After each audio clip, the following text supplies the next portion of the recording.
1750. A world of candlelit cottages, horse carts, and hand-spun cloth. One invention changes everything. Machines roar to life.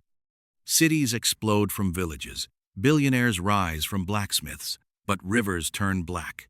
Kids die in pits, and riots torch the night. This is the Industrial Revolution. The brutal engine that crushed the old world and forged ours. Did it save humanity or doom us? You're about to find out. Don't blink. Welcome to Legends and Empires, your portal to the past that powers the present. Today, we're firing up the furnaces for Industrial Revolution Explained. If history hooks you, drop a like and dive in. Step back to the 1700s in Britain. This was an island nation of roughly 6 million souls, mostly dirt-poor farmers scratching a living from the soil with wooden plows. Life was agonizingly slow, tied strictly to the rhythms of the sun. Famine and plague were constant threats, and poor nutrition meant the average working man was a stunted 5'5". Power was limited to the straining muscles of men and beasts, gusts of wind turning sails, or the rush of river water against groaning wooden wheels. Then, deep beneath the surface, the underworld stirred. Coal, that fossilized black gold, buried in the treacherous northern pits, was about to fuel the greatest economic fire in human history. Extracting it was a lethal gamble as mines flooded constantly. Enter Thomas Newcomen's 1712 atmospheric engine, a 20-foot monster of groaning wood and crude iron that pumped floodwater from the shafts. It let diggers go deeper, but it guzzled precious coal like a starving dragon. Enter visionary genius James Watt, a brilliant Scottish instrument maker. While repairing a Newcomen model in 1765, he dreamed bigger. By 1769, he perfected the separate condenser. By isolating hot steam from cold water, he slashed fuel consumption by an incredible 75%. He patented this world-changing design in 1776, perfectly aligning with the defiant buzz of American independence. Why did this shift happen in Britain first? Geography gifted the island with massive deposits of coal and iron ore. The British Empire, a sprawling maritime juggernaut, poured immense capital into London banks from Caribbean sugar plantations and transatlantic trade. Parliament championed free enterprise and protected patents, meaning no stifling guilds crushed innovation. Massive infrastructure, like James Brindley's 240-mile canal network in 1761, linked all these resources. Steam wasn't just a new form of power. It was absolute economic freedom. By 1800, over 500 of Watt's engines hummed across the land. But paradise had a horrific price tag: the textile tsunami and iron empire. Textiles were the spark that truly lit the fuse of mass production. Before the Revolution, weaving was a slow cottage industry. Then came 1733. John Kay invented the flying shuttle, a brilliant wooden device that zipped thread across looms, doubling weavers' output overnight. Hand spinners couldn't keep up. The solution arrived with James Hargreaves' 1764 spinning jenny, a frame with one central wheel, powering 8 spindles, easily operated by women in cramped cottages. Richard Arkwright took this concept nuclear. His 1769 water frame discarded human muscle entirely, powering 100 spindles using the raw torrent of a river. This birthed the first true factories in Cromford, Derbyshire. The era of home weaving died as workers flocked to roaring brick hives.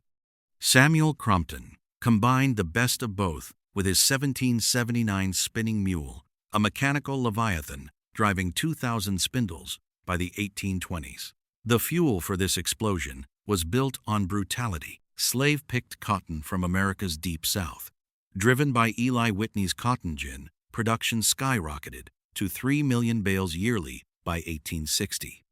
Manchester morphed into Cottonopolis, a soot-stained metropolis exporting 40 million pounds in cloth annually. A single British mill could now outproduce pre-revolution Asia.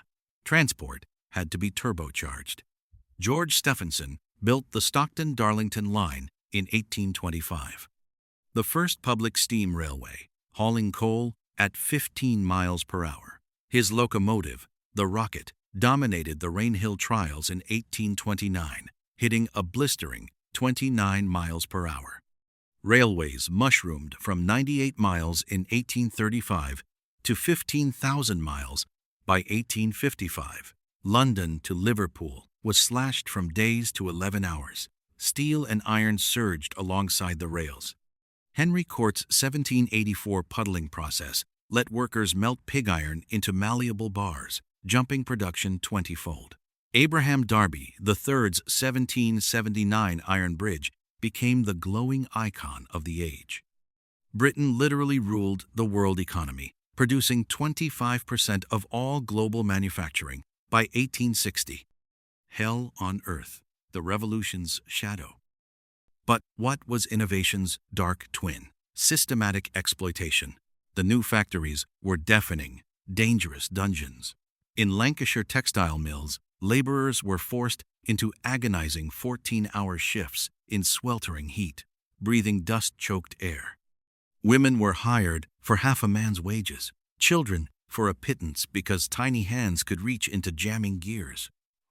Robert Blincoe's 1832 memoir ripped the veil off. Terrified orphans were chained to massive machines, beaten for nodding off, and frequently had limbs mangled by unforgiving iron teeth. When Parliament's Sadler Committee convened in 1832, testimonies were chilling. I worked from 5 a.m. to 9 p.m., no time to eat. Urban infrastructure collapsed under the exploding workforce. Deadly cholera epidemics ravaged overcrowded slums. A single 1832 outbreak killed 6,000 in London alone.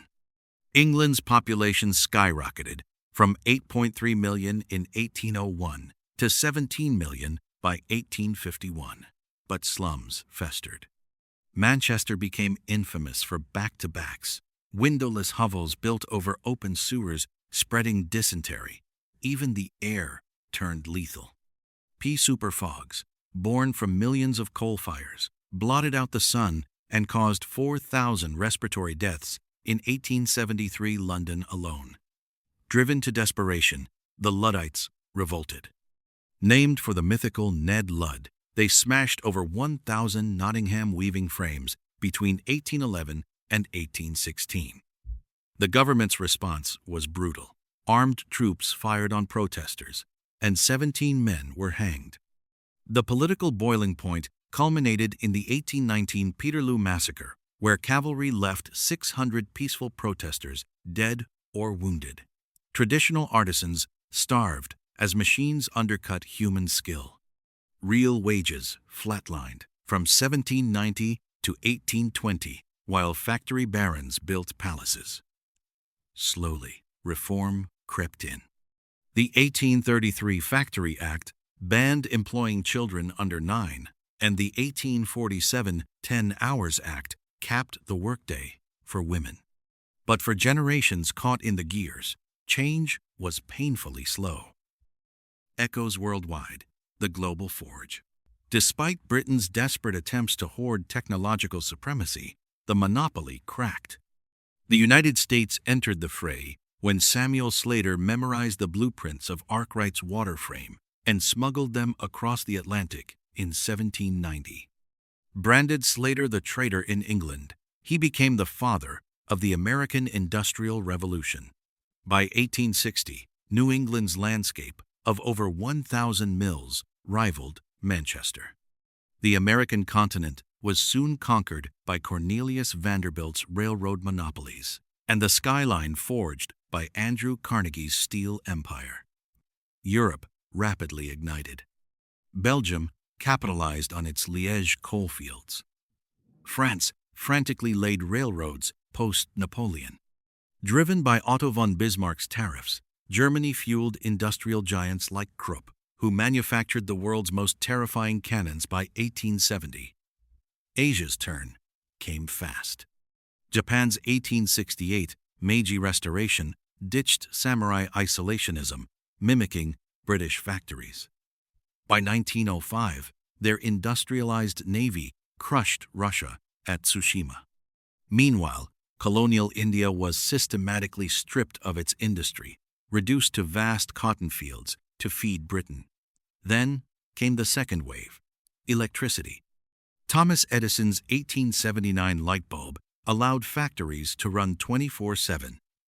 Nikola Tesla's AC grid let electricity travel miles.